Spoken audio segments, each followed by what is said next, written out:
You guys are in for a good one. Welcome to Almost 30 Podcast. Today, we are going to be talking to Taylor Paige about the spirit wound. So at Almost 30, we like to talk about spirituality, wellness, personal growth, self-development.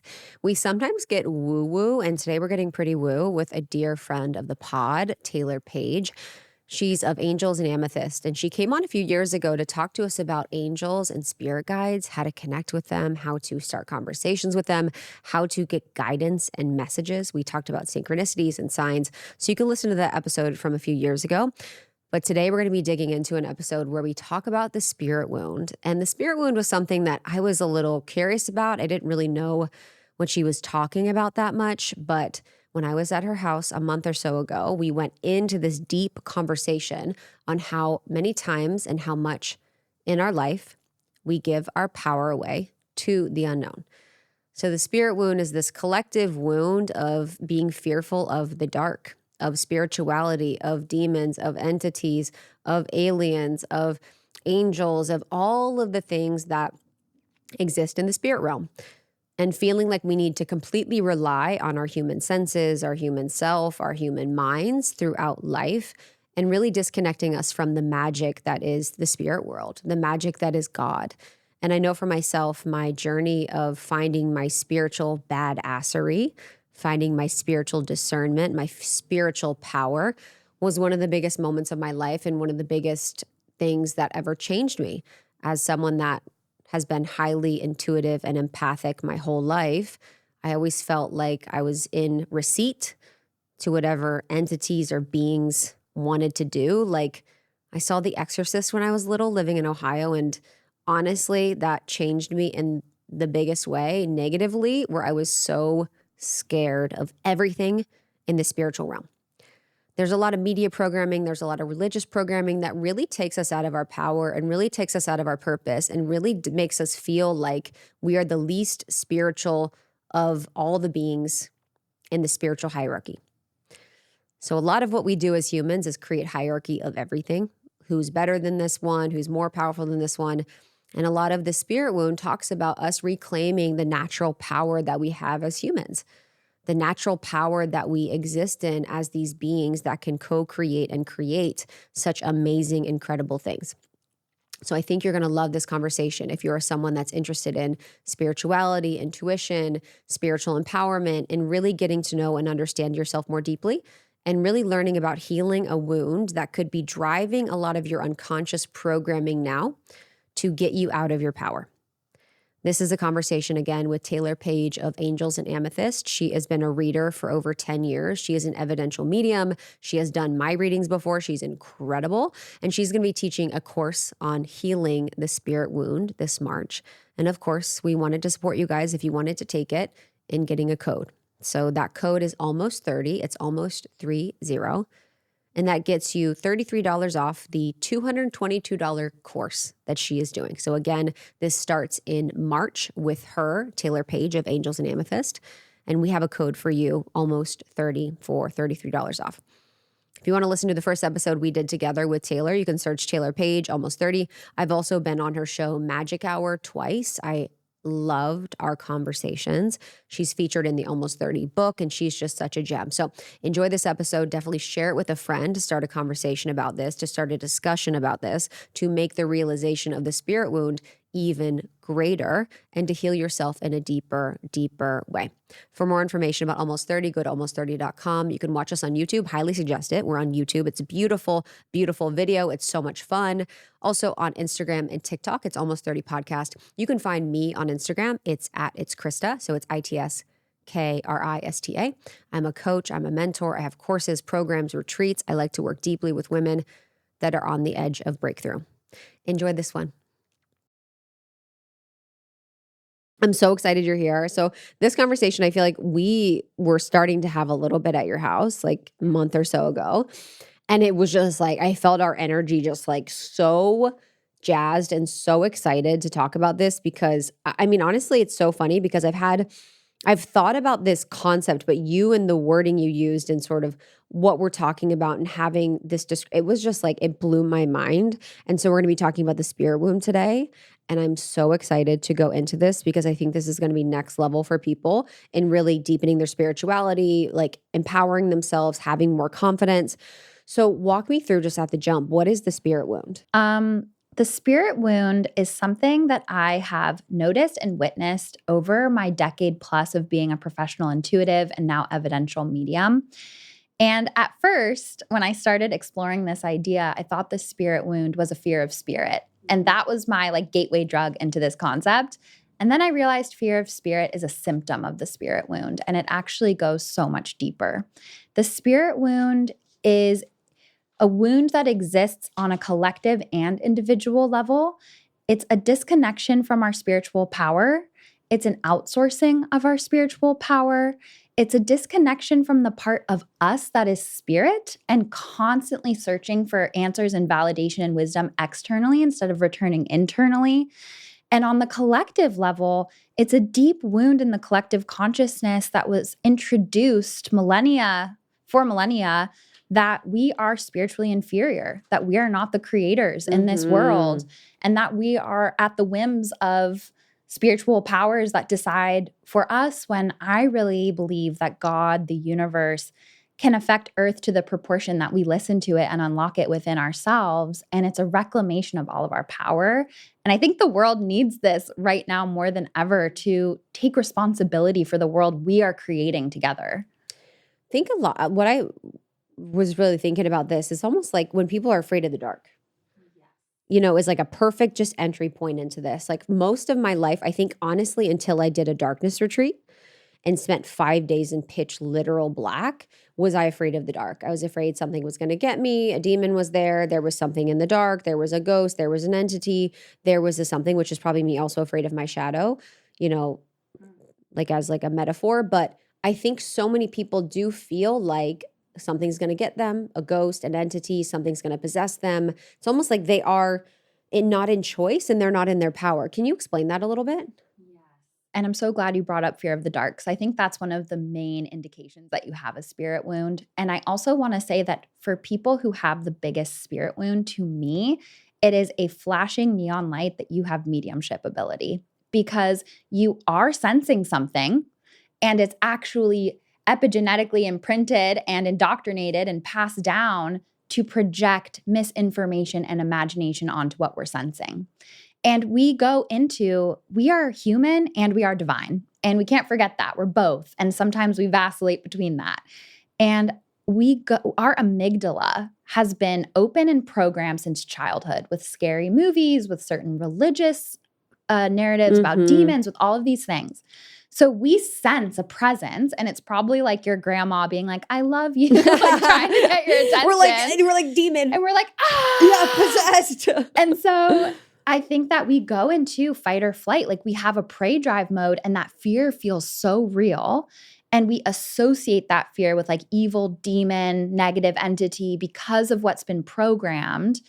But and the dark is what I call a spiritual trigger. So we have these spiritual triggers that when we take away the sensationalism, when we take away the story, when we take away the conditioning, we're safe in a room in the dark, or a doll that's a little creepy is there, or a Victorian mansion that doesn't get a lot of light. Like these things just by themselves, what does it say on a deep subconscious or psyche level when we are saying that that is more powerful than us? There's a lot of media programming, I think, in there too. And just thinking about the dark, I'll never forget.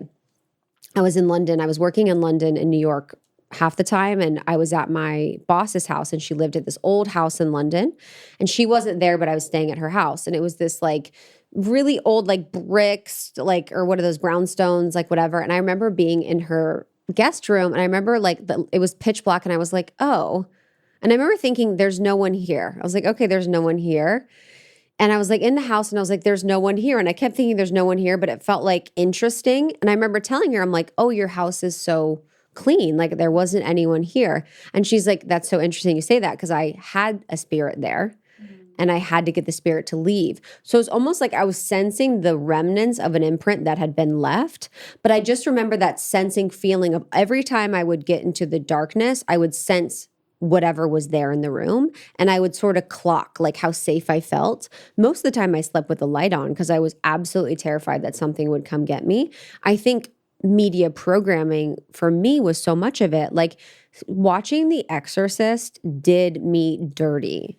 It Girl, was same. like, girl, I literally lived my life until early 30s being like, a demon will jump into me at any moment and I have no choice.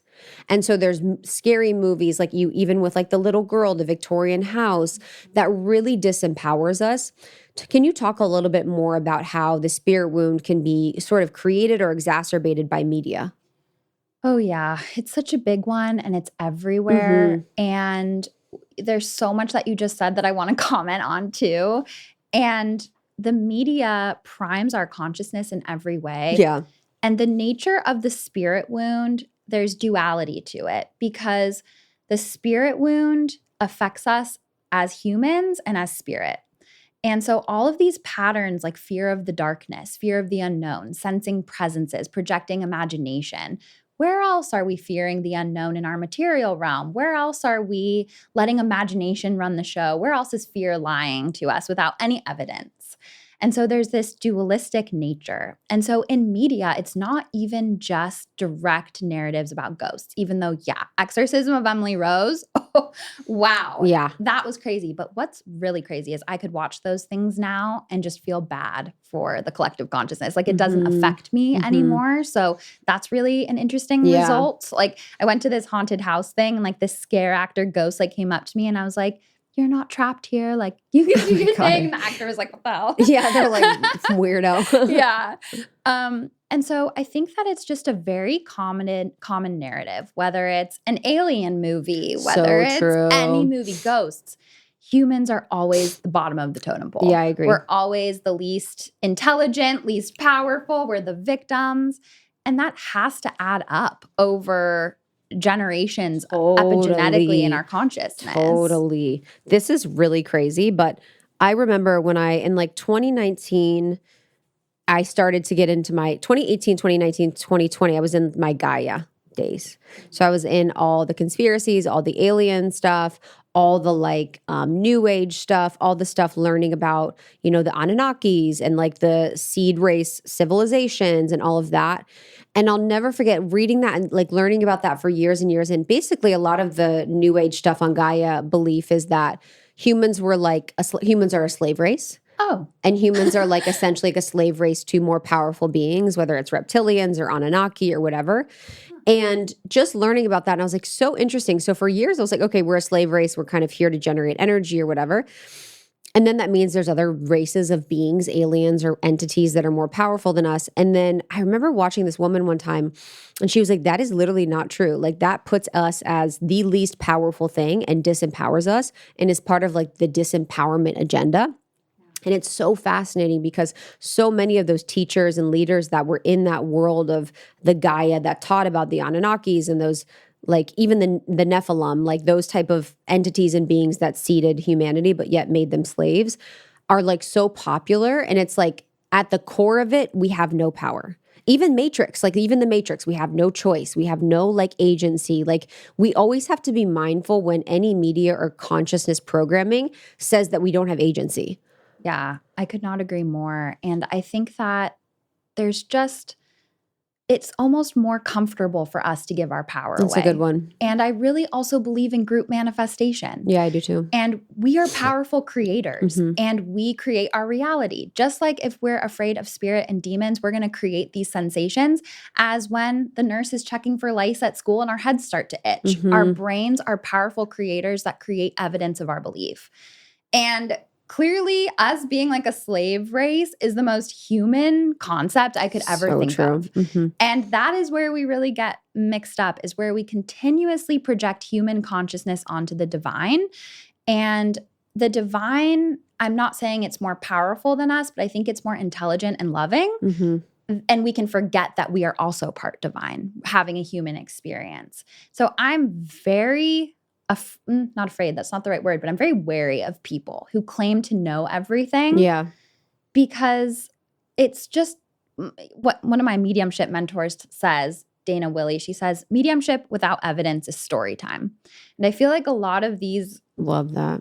ideas without evidence are story time. And I Mhm. think where spirituality is like evolving as a consciousness is saying it's actually possible to get evidence. It's actually possible to hold ourselves to a higher standard. Mhm. And I think that this idea of like an enslaved race and powerlessness and like spiritual warfare, like whatever these ideas are, again, the spirit wound is always mirrored in the physical world. And look at how we Mhm. give our power away to higher institutions, how we Mhm. have this like nihilistic sense that it's just never going to change. And in reality, how our guides talk to us is always to empower us. It's never to Mhm. say like, worship us, do this, do that. It's always in these ways that ask us to trust ourselves, to come back to the present moment, to remember our power so that we can evolve out of these narratives of powerlessness that are really keeping our planet sick. It's so true.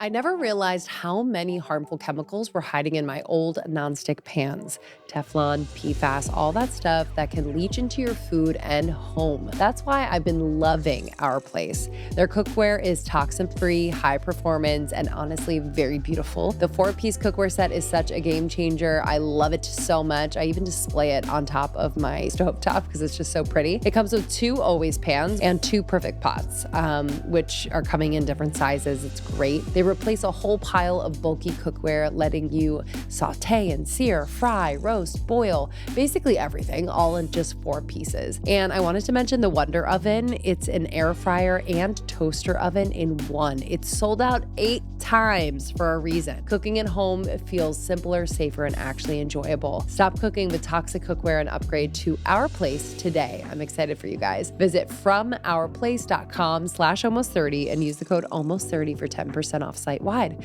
With a 100-day risk-free trial, free shipping, and returns, you could try it completely worry-free. You know how in your 20s, your body starts slowing down in ways you don't notice at first? Definitely started for me in like my late 20s, maybe your late 30s. Your joints feel a little stiffer, skin less plump, energy dips. Yeah, okay, that's when I started paying attention to collagen. Paleo Valley's bone broth protein is made from 100% grass-fed, grass-finished beef bones, slow simmered from small-scale regenerative farms. They do it right. It is packed with collagen to support skin, hair, nails, gut health, and joints. Plus, it's clean. It can be unflavored if you want the unflavored, and gently processed with no chemicals at all or additives. I love adding it to coffee, to smoothies, or just hot water like I do with my chocolate. It tastes like a creamy chocolate or vanilla milkshake without the sugar. It's so good. It's basically all the benefits of slow simmered bone broth in 30 seconds, giving you 13 to 15 grams of protein per serving to help you stay fuller and support metabolism. You can head to paleovalley.com/almost30 or use the code 830 at checkout for 15% off your first purchase. Again, my favorite is the chocolate bone broth protein. I will make sure to put this with hot water. Sometimes I'll add like a little dash of milk. It is so delicious. I'm telling everyone about it. Again, that's paleovalley.com/almost30. The code is A30, A30 at checkout for 15% off your purchase.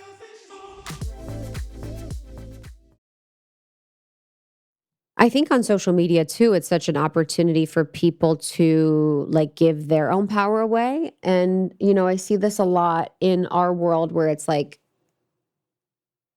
the psychic, the medium, like the whatever. It's like always thinking that someone else knows the answer and that someone else is better. And it's funny because I've had like client sessions where we've done work and like we've done guide work. And there's been, I think, there's been many times where the guides literally say to them, like, we are all equals. We are not any more powerful, and like equalize the playing field of the powers that they have over theirs. And I think people can even do that with their own guides and their own like angels and entities where they think that like some beings are better than others. What do you sort of see with that? Yeah, I think it's like human consciousness. And I say this with a lot of love, and it's kind of endearing to like need to rank everything. Oh my And like God. understand where we are with status. Totally. Which again, that like class consciousness. We're like projecting it onto the divine. It's Dude. all human consciousness being Totally. projected onto the divine. That's like me though. I'm like, like whenever like there's like in sessions, those like family members, I'm like, no. I'm like angels, like, yes. yeah, shut up. Yeah, Angels. yeah, literally. I'm like angels, I'm tuned in. Well, Animals I allow. Animals, yes. Animals I allow. What I will say is that I don't believe in any evil souls or evil spirits. Love it. And I think that that is something that a lot of people will disagree with me on. Very religious people would very much disagree. Yeah. And I say this with love, and you don't have to take it if you don't resonate with it. But my experience as an evidential medium and what my guides tell me is that there are no evil souls, only souls who forget that they're spirit. And I think that people, while they're here in the density of the body, in the filter of the brain, which the brain, I believe, is a filter for consciousness, not the originator of it. And so when we have mental health problems, when we have trauma, when we have shadows, we filter consciousness through that and we can't see outside of it. I feel it time and time again in my sessions. And when we leave the physical body, we're also leaving the brain and the mind and the trauma, and we vibe at a higher level, returning to the etheric realm, the spirit world. And those lower vibrational emotions, which I think science is starting to even catch up in like measuring frequencies of emotions, we vibrate so high in that etheric spirit world that we're not a match for that anymore. And I've connected with people in spirit that have done atrocious things, murderers, murdered their own family. And they always express remorse, and they always repay karma in love, and they always get the spiritual lesson, and they always respect the people's space that are still here on earth that are not wanting them in their energetic field.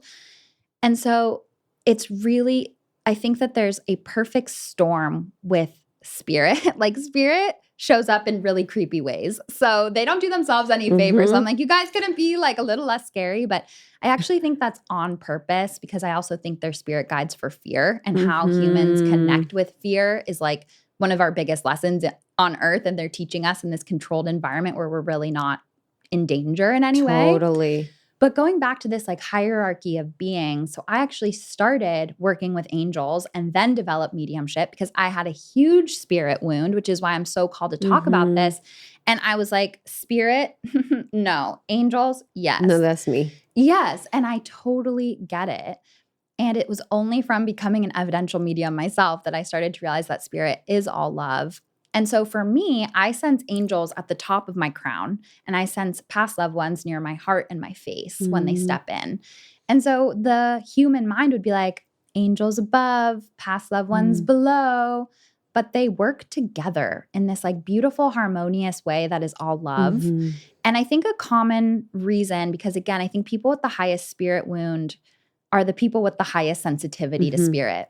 And so they know that what they're experiencing is real, and it feels so scary, and we have no education. I think there's definitely an inner child component to the spirit world, because so many of us have had such scary childhood experiences. Yeah, totally. So basically, when I was little, I was like terrified of the dark. I was terrified of spirits. I was terrified of beings. I think because I was being communicated to a lot, and I think there was an entity or something in my room when I was little. I used to like stuff, it would come through the vent, and I used to stuff clothes down the vent when I was little, because I was like so scared it would like come in my room. And then I'd cover myself in stuffed animals. And so I'd go to bed and I'd put stuffed animals all around my head, and I'd act like I was a stuffed animal, and I'd be like, and I would like breathe out of like, I'd be like, because I was trying to like not have them see me. I was like, I am a stuffed animal, and you cannot, like, it was like an absurd fear that I had at a very young age of things. And I think a lot of it for me was like religious trauma, was religious experiences growing up in the church, where there was so much focus on good versus evil, on evil being real, and on evil as like this thing to be fearful and aware of and conscious of and on your mind all the time, and almost a bigger focus than like good. And that was sort of, it was like less focus on doing good, more focus on defending from evil. And even in the church too, like any of the angels were sort of kept from you. God was sort of kept from you through the church. And so you had this experience of being acutely aware that evil could come, that if you were bad, you like something bad would happen to you, but then not feeling like you could have the protection of your angels and guides or the protection of something good. And it was so weird. I remember growing up in Ohio, like it was very, very Catholic, but then there was also like evangelicals as well. And I watched I watched the kids of this family for a while. And the mom would like tell me about the book of Revelations like every day for like a year. And my mom had to tell her eventually that like I couldn't watch them anymore because I would go home and be like, the locusts are next. It is the time of the rapture. Like I like am studied in the rapture because I was so it brought so much fear because I also thought God is going to punish, God is going to hurt, all of these crazy things are going to happen. So can you talk a little bit about how religion plays an element in the spirit wound? Because for me, and I think a lot of our collective, that is, I think next to media, one of the deepest. Huge source. And yeah, religion is so tricky because I really believe there's a lot of value to be found in different religious beliefs. I was raised Jewish. I went to Catholic school. But I think that it's lost its way so far from the original teachings. And there's been so much misinformation. Like the idea of purgatory is a perfect example, and limbo. That's not mentioned in the Bible. I don't believe it's mentioned once. It's something that came about later, I think, in the medieval ages to reckon with children who hadn't been baptized. And it was like this philosophical wave of thought. Interesting. And it still has ripple effects in the collective consciousness of how we think about death to this day. In fact, people back then would pay the church to say extra masses for the soul so they wouldn't get stuck in purgatory. So there's always this, I believe that patriarchy co-opted very beautiful teachings. And a lot of this spirit wound stuff, like we're easier to control when we're in fear. We're easier to control when we're told you can't have a direct line to God. And so now people are like, is my loved one safe? Are they in heaven? If they took their own life, are they going to make it to heaven? And it's so sad because the answer is yes. There is no middle ground. Spirit doesn't get stuck or lost. Like we leave our physical body, we return to the etheric spirit world realm, and there's loved ones there that help us transition. And as a medium, I can talk to them right away. And I think where a lot of people get confused is that spirit in the way that they speak a language of sensory information to give evidence into who they were when they were here. So if they did something really negative or evil while they were here, which I believe evil exists on earth, and I think like spirit is the protection. If they did something very evil, you will feel that. You will feel their pain. You will feel their shadows. You will feel what they did. Especially for me, I'm extremely clairsentient. That's my main clair. And I think people that have that religious programming of good versus evil then add to that information, this is an evil spirit. This is somebody that needs to go. When in reality, once you get the message of who they were and what they did, then they can apologize. Then they can move on to the next thing. So I think that's where a lot of it happens, is like people who are very sensitive and picking up on real things, but because of religious programming, interpreting it in a different way. I hear you. When I think about pregnancy prep, there's already so much to hold.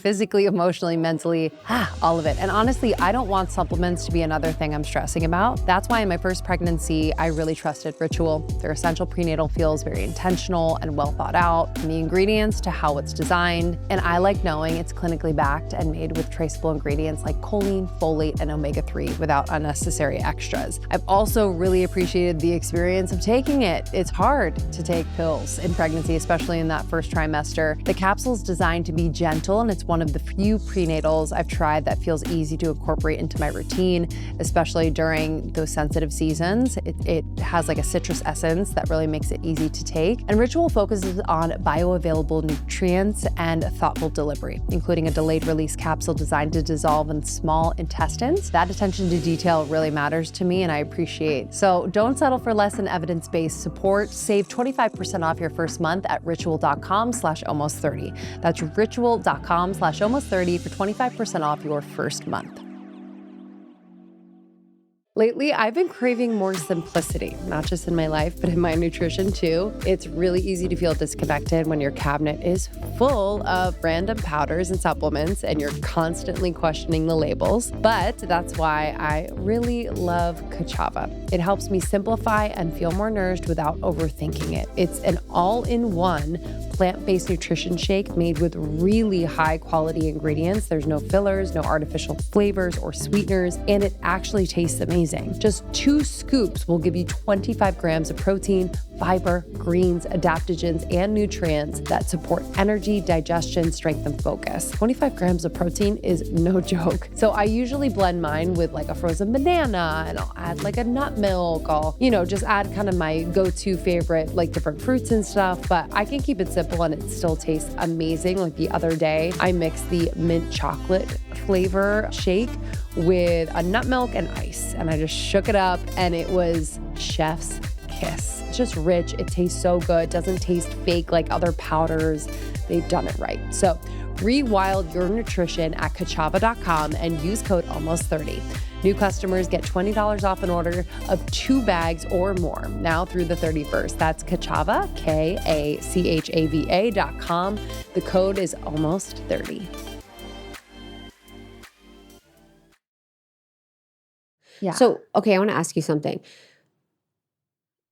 And let me know if you feel like this is true or off base. I guess this is my belief. I personally believe, I guess, though, that if there is a entity that is negative or lost or has like that texture of darkness, that if someone isn't anchored in themselves and in like their dominion and their power, that they can be sort of influenced or like impacted negatively by that being.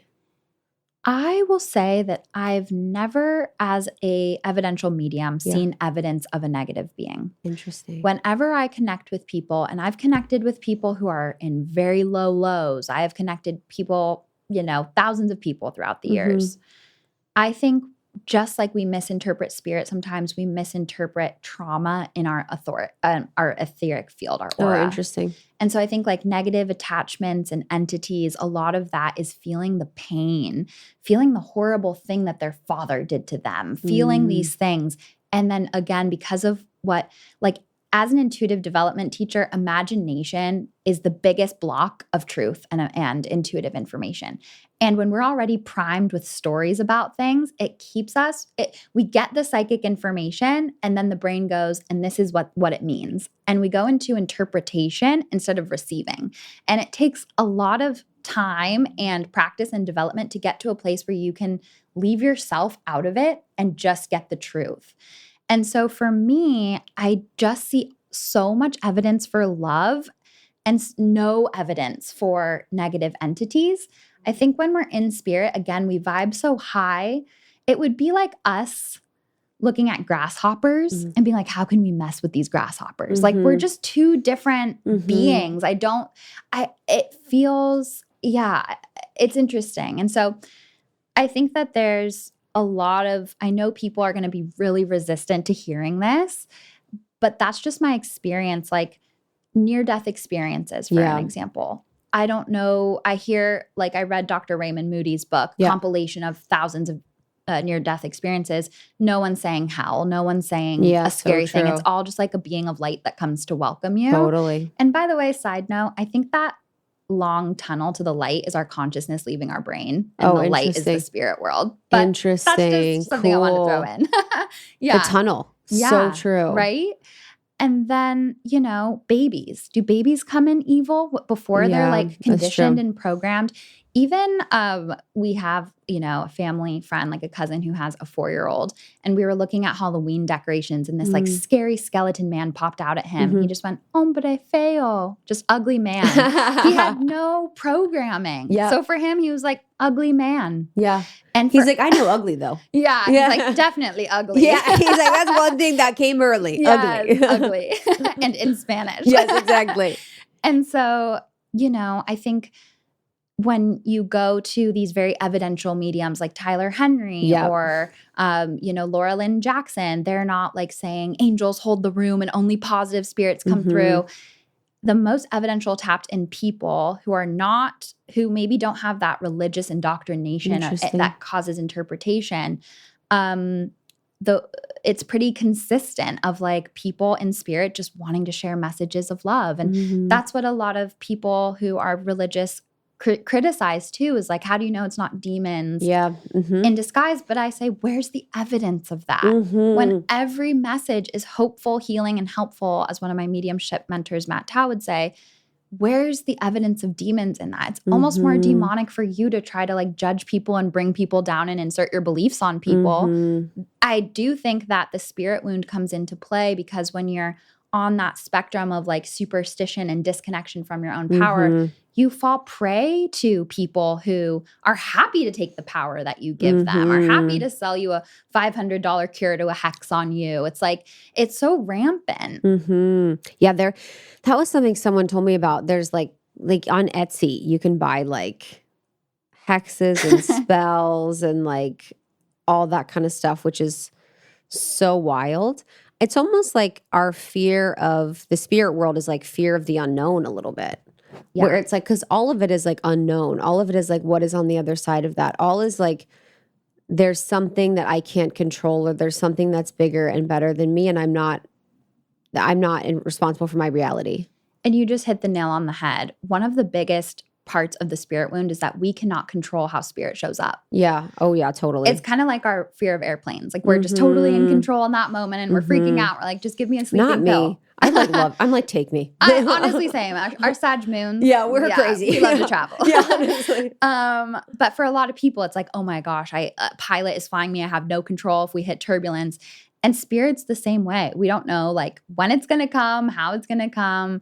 And talking about spirit doing itself no favors, like I think that the way spirit works up, or the way spirit builds energy on earth, is like perfect fodder for Hollywood to create scary movies. So true. And as I increased my understanding of how the spirit world works, I studied at a spiritualist college in the UK called Arthur Findlay College.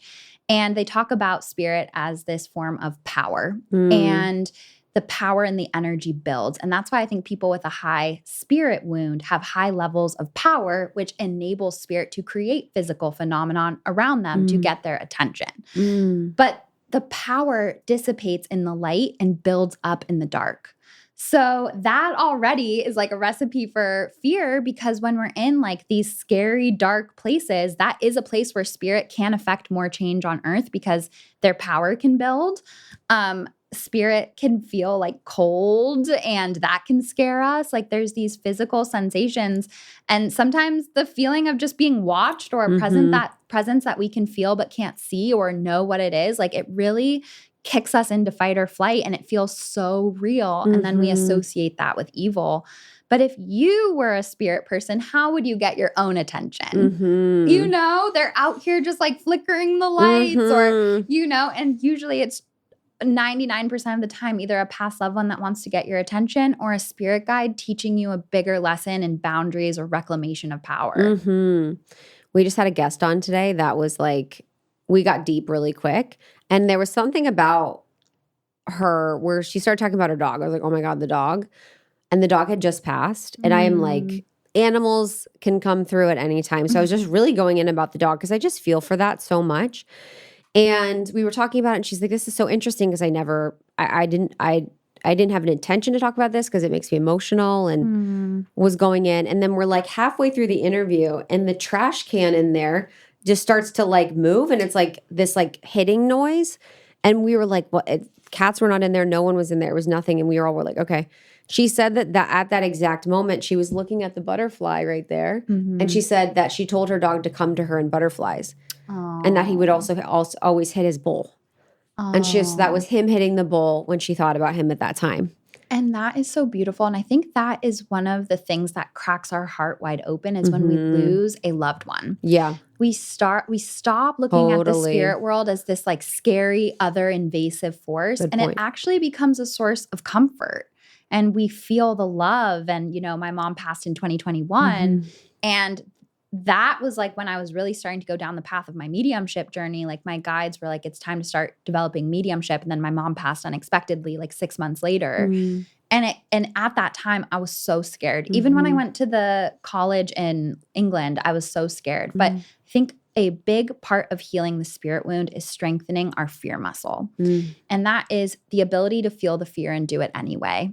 And just like it translates into our spiritual development, it translates into our personal development. And it's all interconnected, just like I said, because we're human and spirit. And so life is a series of being scared, feeling powerlessness, and then really finding the courage in the present moment to say, no, I'm going to sit with myself. I'm going to regulate this. And so I just invite people, like when a spiritual trigger comes up, when you sense a presence, when a doll is looking at you a little weird, like dude, whatever it is, because it can be very jumpy when you sense energy and when you've been programmed. I invite you to not call in your angels for help, because I think that's another way we outsource our power. And what does that say to our inner child and our psyche when we are like more afraid of a doll? Like we could light that doll on fire and throw it in the fireplace. So true. We could take a hatchet to a haunted house and then create a beautiful botanical garden there. It's like we're so powerful here on Earth. So true. They should be afraid of us. So true. And so I invite you to just sit with that trigger and that fear and breathe through it and ask your inner child what they want you to know about this fear. That's a good one. Ask your inner child what they want you to know. And, I have this Healing the Spirit Wound workshop coming up, and I collabed with my therapist, Rachel Kelly, and she has this working through triggers method. And this is something that we're integrating. And when an emotion, as she says, is hysterical, it's historical. And so this fear of spirit is usually an ancestral wound that has been passed down. And intuitive reclamation is everything. It's everything, because it's a form of cycle breaking as well. Like how many generations of ancestors didn't listen to themselves, their inner authority, their power, or their guides, and went completely off track in their life. And so this ability to relate to the fear in a more powerful way when it comes up clears the need for you to keep getting that message. Like that's what Spirit always says. They're like, when the message is received, the messenger can stop. They're like, we've been trying to contact you about your car's extended warranty. And sometimes the message is like, feels like anxiety. Yes. It feels like anxiety, loop thoughts, rumination that you're not listening to, or your body feels off. And it's like, if you would just listen the first time, like they would stop. Wait, the school that you went to sounds like Hogwarts. Like what was it like? It is called The Real Life Hogwarts. And it's funny because on my pod, that's what I call the episode is my time at the Real Life Hogwarts. It's amazing. So I went in 2023. I did not know what to expect. Spirit people were starting to step into my readings, but I didn't understand their language. Like I was so used to speaking with angels, and angels have never been human. And to me, they communicate differently than people who have been human. Like there's something more symbolic and light about angels, whereas spirit people are like, I was a basketball player. It's so like true. Literal. Yeah, they're like, I love pasta. Yeah, exactly. I was born March 10th. Like they just like say. My birthday's March 9th. Yeah. So when I went to the college, first of all, I was only used to working with angels. Secondly, I was only used to working with cards. And it was really funny. I mean, I wouldn't necessarily be like, I pulled this card and this is what it means, but I would let the cards be an energetic ramp up to get me to that like connected place. And it was kind of a crutch for me. Yeah, for sure. So I go to this college, I sign up for the most advanced week, and I'm like, you know what? I've been a professional angelic intuitive for like 7 years. And I don't know if it's just my Aries rising or what, but I was like, throw me in the deep end or don't put me in at all. So I had no idea what I was getting into, or I would not have signed up because it was so scary. And we have to fill out a form when you first get there. And I was like, I'm from LA and I do angel readings. So like put her in the most basic group. Like oh my God, shut up. They're like, we don't believe in that at all. And they're very different in the UK because they're very strict. And I think that's a misconception about the spirit world too, is that it has to be like woo-woo or kind of ineffable. But no, you can get evidence. Whoa. And they say we're the one religion in the world with proof, which is really interesting. How so? Say what's the proof? Like the proof is information that the spirit person is telling you that you couldn't have known. And their religion is spiritualism, that spirit exists after physical death. Wow. Okay, yeah. Wow. Yeah. Okay, wow. So I was like, this is crazy. So I go into the most basic group, and on the first day, they're like, we're doing demonstrations. So I thought in class, I was just going to pair off with nice people and practice. No. And she says, you, and points to me. She goes, you're first. I didn't even know that that was an option to do a demonstration. So I had to stand in front of the whole group day one and just like see what happens. And here's what's so interesting. The teacher put her hand behind my lower back and sent me some of her power. They are like trained to do interesting things there. The teacher also taps into the same spirit person you're talking to and is like, did you get that right? Like, is that what they just said? Yeah. The teachers gave their demonstrations, were saying addresses, phone numbers, describing where they lived. Like, it blows my mind what they're doing over there, and it's amazing. And so I got this like jolt of energy, and I kind of just was like, Whoa. you know what? I approach all this work with playful curiosity. And I was like, either I'm here in front of a group of like 10 people that I'll never see again in my life and completely fail and get nothing, or I do it. It's very improv. It's very improv. And Yeah. I do feel like improv has so many like interconnected parts with mediumship. Like it all happens in the present moment. You can't plan. Wow. You have to just listen. It's everything. You have to yes and like So yeah. you know, I'm like yes and spirit and they were a baker. Yeah.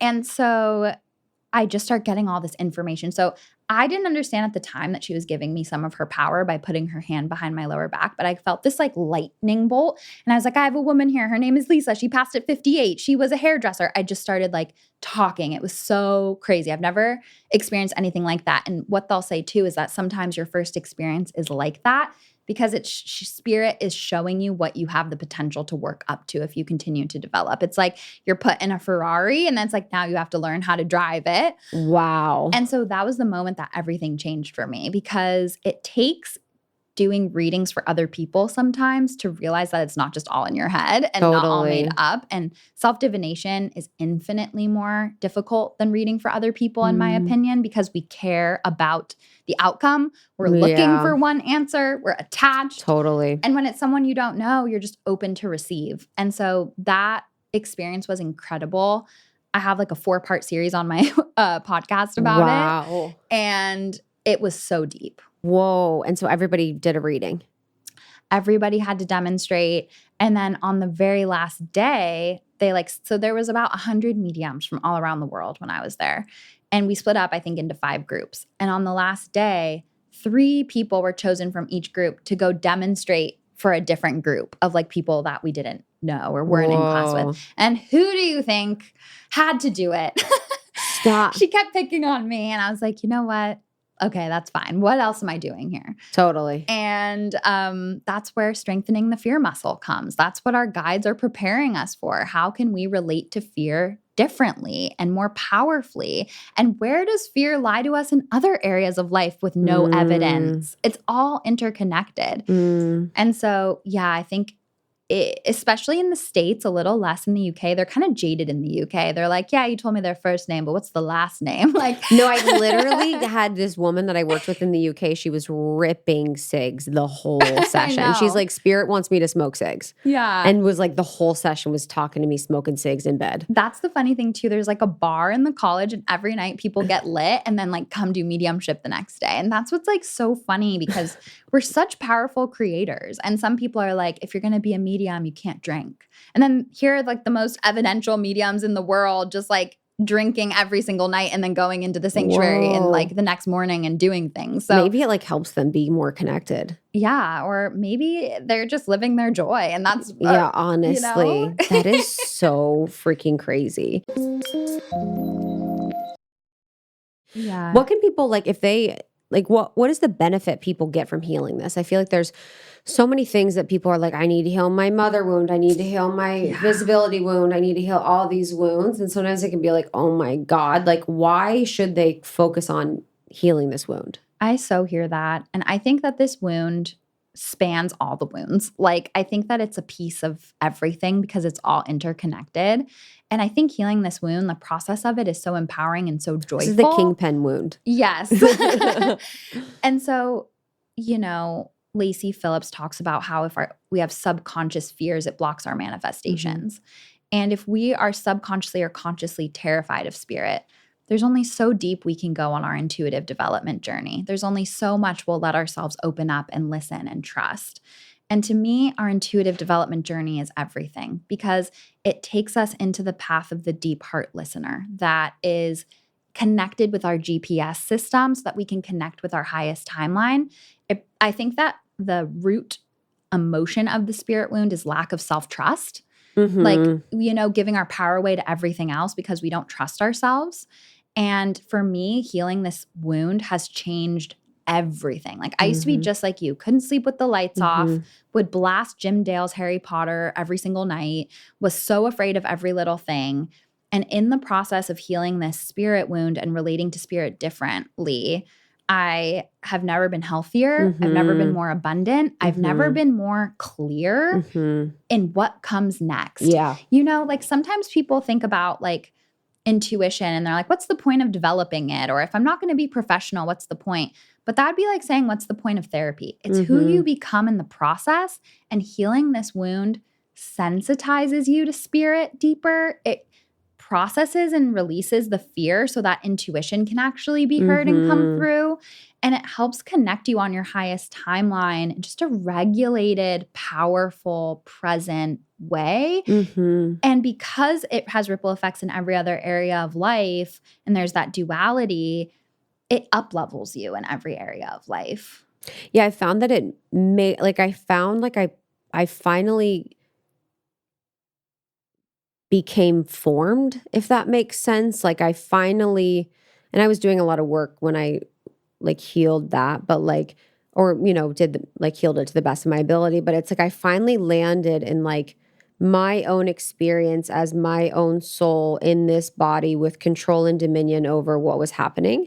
I had this like, we moved into this apartment in Santa Monica, and I remember like moving in, I remember seeing it and being like, I love it, but I was like weirded out by it. And I've had this happen a lot in my life where I'm like, yes. But I'm like this the whole time. I'm like, yes, we'll move in, but I'm not quite sure. And so we moved into this apartment, and it was just had really, really weird energy, especially in this one room. So I spoke to this person, and it was just like, I was crying the whole time we moved in. It was like the first 3 days I was crying the whole time.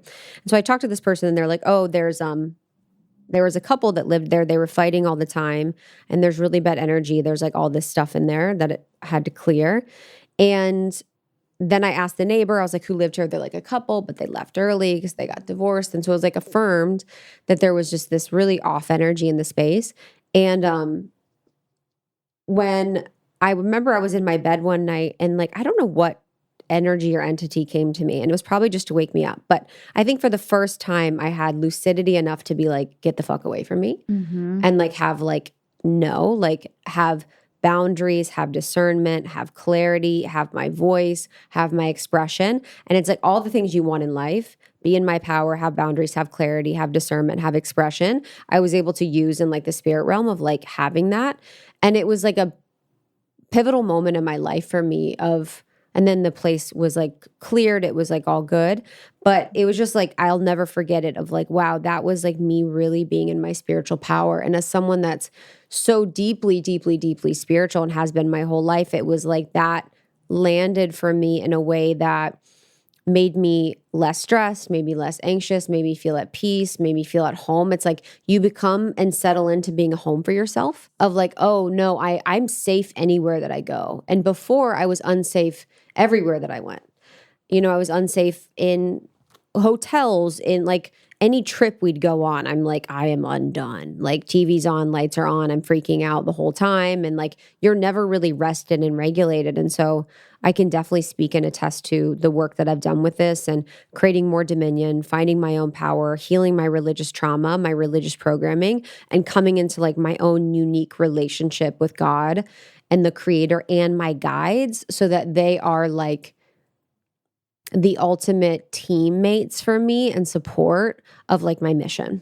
And I think it makes our relationship with God even more powerful when we're healed and empowered and knowledgeable and still choose that relationship. Yeah. Oh yeah. That's what, I mean, a lot of Judaism is that like wrestling with God. It's like you have a part of the choice to, and it's actually a really important part of your process to have relationship with God is to be in actual conscious choice of the relationship instead of just unconsciously being in relationship, because that's when you know that you could choose either way and you choose to be with God.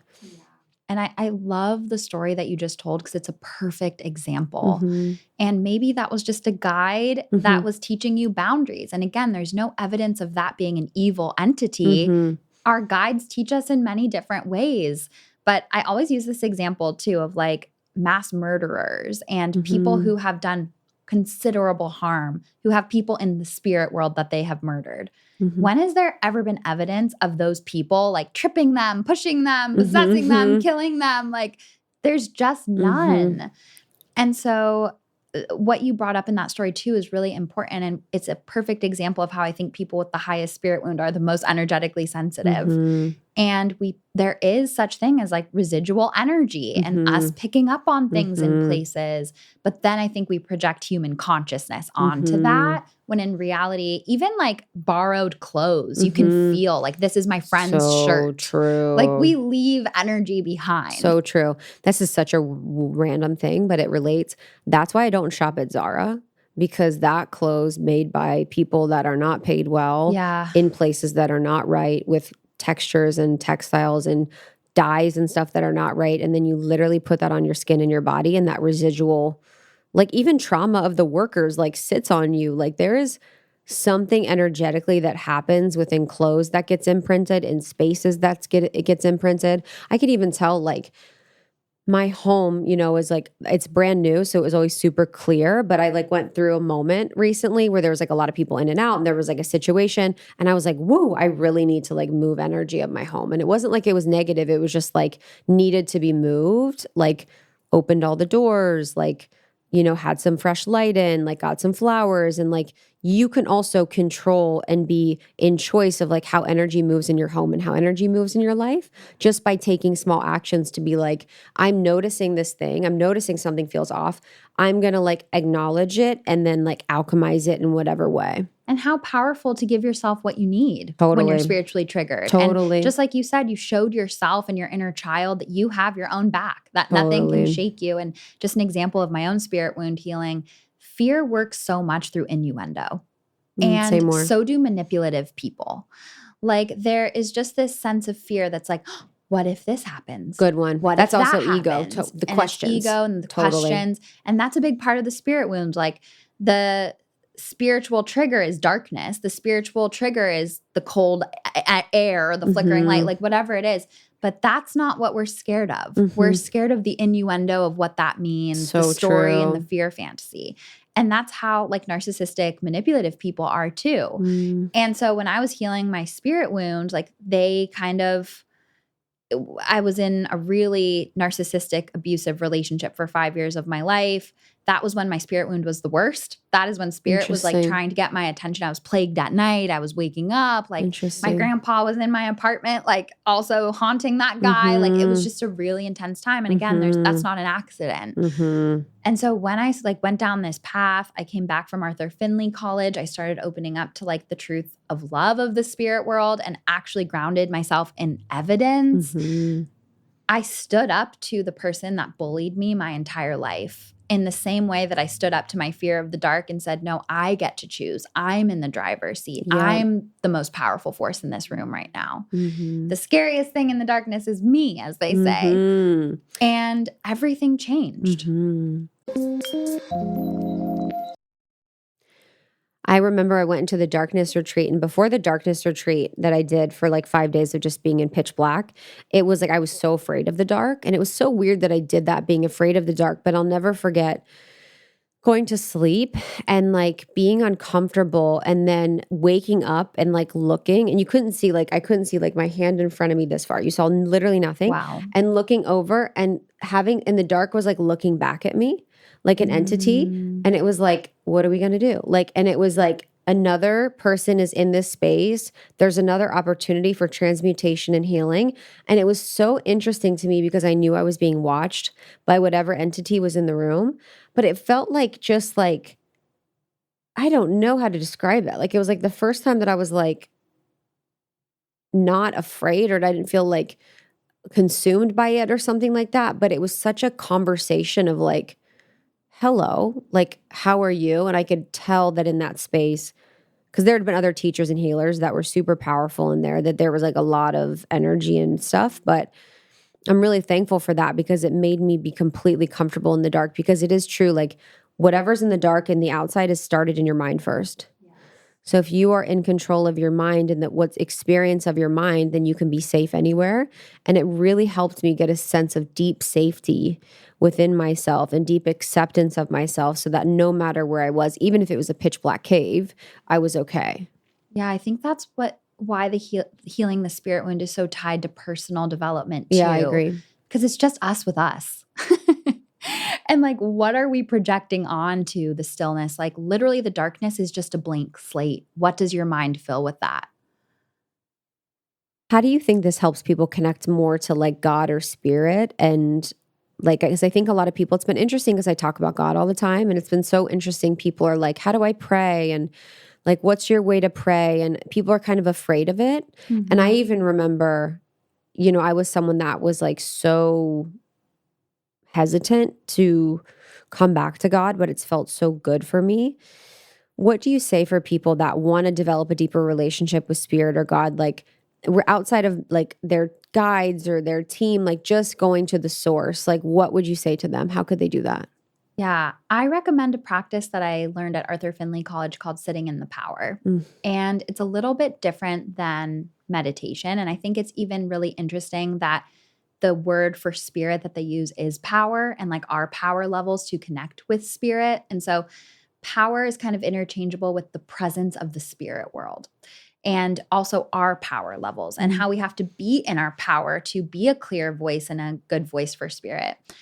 And so this really worked for me because meditation to me is so boring. And I think I have ADD, I'm not sure, but the shift from blank mind presence to felt experience was very big for me and helped me a lot. And so sitting in the power, the way I like to set the intention for it is to sit in the love of the spirit world. And extra points if you're afraid of the dark and you do it in the dark, because you'll start to associate the dark with the love of spirit and feeling held. And to me, that was what healed my fear of the dark. And you basically sit and you open up your heart, and all you're doing is feeling the love of spirit around you. And I think it's like so beautiful because so many people, especially as like an intuitive development mentor, put so much pressure on meditation, and they're using it as like a litmus test to prove to themselves they're really spiritual. Their ego gets involved. They want like a divine download. They want to see an angel. And just being in the gentle present moment co-creation of sitting in love is enough, because when you heal the spirit world and you feel safe to go deeper into that presence of spirit love, you are being attuned so that in the everyday moment where you need a quick message from them or something important as like a guide in the present moment comes up, you're attuned. And when you start to sit in the power, what I call clearing the cobwebs is going to come up, because we don't have a lot of silence and spaciousness in our day-to-day life. And so the minute we have that, our mind is like, da, da, da, da, da, da, da. This is what I have to do. This is what happened. This is what I want to think about. Now I'm judging myself. And we just have to give ourselves enough silence, spaciousness to just sit in the love of spirit. And you'll maybe start to feel warm. I start smiling like a goofy person because it's just like so euphoric to me. And it cracks us open. And if things come up for you, let them without judgment, and then just come back to the feeling. I love that. It's like inviting God in, inviting spirit in to just like fill you up. And that's what they talk about, the love of the Holy Spirit. And you can feel that. Like, I think, you know, I was like really feeling disconnected a few weeks ago, and I was like, God, please just like come into my life in a way that I can feel and see. And it was just like so powerful that day. I just felt so connected. And I've always said, like, God will answer like a true prayer from your heart for connection, for whatever. Like, if it really is like your true desire, it will always be met. I want to ask just last for the girlies too that do want to connect with their spirit guides. Can you just explain spirit guides and how people can connect with them? Yeah, and I do want to say my angel said a similar thing, that when you ask from the heart, your prayer is always answered. No way. Yeah, that's something that my angel said. And it's so true, because our mind is like, this is what I need to be happy. This is what I'm attached to. And our heart is like, I just want to know I'm safe. I know, totally. And that prayer will be answered. 100%. I love that. Yeah. So spirit guides, we all have them. Some people come to me and they're like, have you ever like not met a spirit guide. And I'm like, no, They're like, honey. am I a loser in the spiritual realm? And I've I been an rejected orphan spiritually? am I an orphan in the spirits? And it's like, no. So I think we have different types of spirit guides. Like our angels are a type of spirit guide. Our past loved ones are a type of spirit guide. People that we've maybe known in past lives are a spirit guide. Like plants and animals can be spirit guides. Like there's all different types of spirit guides. And basically, and I think our spirit guides can sometimes change as we grow and evolve too. And I think sometimes you can even sense like, ooh, this deck isn't resonating with me. This divining tool isn't resonating with me. I'm called to learn something new. You might be in a shifting of the guards, honey. Like you might be getting new guides. I know. I remember getting new guides when we did our readings. I had 12. I had a council. Yes. And then 4 feminine etheric Yes. angels came. And that's where I last was. I don't know who's there right now. Yeah. And I think when it comes to spirit guides, we again project human consciousness onto them a lot. Where we're like, this is their name. Their name is Heather, and she's a redhead, and she wears pink robes. This is Cleopatra. This is Mary Magdalene. It literally, exactly. If I had $1. Yes. People would tell me, and they're like, this is a secret I've never told anybody. Mary Magdalene is my guide. And I'm like, I've heard that 100 times. Yeah. No shade. Mary Magdalene crosses all space-time. Yeah, and I think that her medicine is medicine desperately needed right now. Desperately needed. It's no Love surprise. her. Queen. Yeah. So I think our spirit guides take form so that we can better understand them. But when we get caught up in the semantics of the what about who they are, I think ego's taken over. Because again, it's the human need to understand the pecking order of like, well, how high of a guide am I talking? How special am I? No, for real. And I think it's more about the what and the love and the next piece of information. And in my experience with spirit guides, how they reveal information about themselves is like over years. It's like a trickle. Like for the longest time, I just had a guide that was a purple light. And that's all I needed to know. Saint Germain, baby. I was like, here's my purple light. Like, welcome back. Yeah. I also think that sometimes, and this is kind of a big topic, but we can get so caught up in like this life and past life. Yeah, I agree. But I also don't think spirit is restricted by time or space. Yeah. I think our physical bodies and our brains are bookmarks for consciousness, but consciousness is quantum. And so sometimes we're like, yeah, this was a person I knew in 1930 when I was also there. And then it's this and that. But I think it's hard to explain, but I think there's a quantum nature to it. And so again, the imagination wants to know. And that's the enemy of true spiritual connection, because that's when we go into storyland to validate ourselves and our story and a fantasy of how we want to feel from this work. But I think that if we can release the need to know and just feel the tidbits of information, like you might just feel your guide as a warm yellow golden light, and that's all you need to know. You might feel a grandfather presence. You might see owls everywhere and know that that's an animal energy working with you. Like however it is, not getting too caught up on that, but more caught up on, what do you want me to know right now? How can I connect more powerfully? How can I help you? Because sometimes when we're like, it has to be Mary Magdalene or it has to be this, that's when imagination is like, I'm back in control. I know exactly what stories to write because now I understand. And it's so uncomfortable for us not to know. And the brain is also designed to fill in the blank for us. And so that's why the best intuitive information is the information that surprises us. And something that I've done with my guides is like, tell me things I couldn't have known about you. There's a guide that I call A. I know exactly who they were when they were here. And I've learned things about them that are Googleable that were all confirmed that I couldn't have known. Wow. So again, you can get evidence. And if you have Mary Magdalene coming to you, ask for details or ask for things, like play with your ability. That's kind of not as important, but it's just a fun development exercise if you feel called to. I'm trying to think who A is. An actress? I'll tell you after. Okay. I think I know. I think I know. Okay, so how can we work with you to heal the spirit wound? Like, I understand almost all of us have it. This is something we need to be in our true power and purpose, and just something incredibly essential, even to having a beautiful life as a human, is to heal the relationship with spirit. So how can we heal it working with you. Yeah. And I really hope this process can be joyful and fun and like a reclamation of our wings, like remembering our wings. And so I'm having a Healing the Spirit Wound workshop March 3rd, 4th, and 11th. And of course, we're doing it on the Pisces full moon eclipse because, of course. What does that one mean? That is like, first of all, huge because the North Node is in Pisces, and Pisces is like spirituality, collective consciousness, spirit connection. I'm in my nodal return with that. I see. Yeah. It's been tough. It's a big check-in point soul moment. That's a kind way to say, you know what, you're at a check-in point. Yes. Yeah, they've been checking in with me. Oh, they've been knocking and checking. Yeah, they've been checking in and yes, leaving me for dead. Yeah, I just like see them like putting their reading glasses on and like. Oh, I know. And I'm like, I need a reprieve. Yeah. So if you can't make them live, it's totally fine. There will be a replay available. I'll be going over a lot of the misinformation about the spirit world, the common myths, how to connect with our spiritual triggers in a more powerful way, and then opening us up to our own mediumship development journey, connecting with our inner authority, connecting with our higher self, connecting with our guides. So I think that this part, the Healing the Spirit Wound, is what's missing from most intuitive development places and spaces. And I see how it holds people back. And I really hope that this can be a holistic approach to people's mediumship journey. I love that.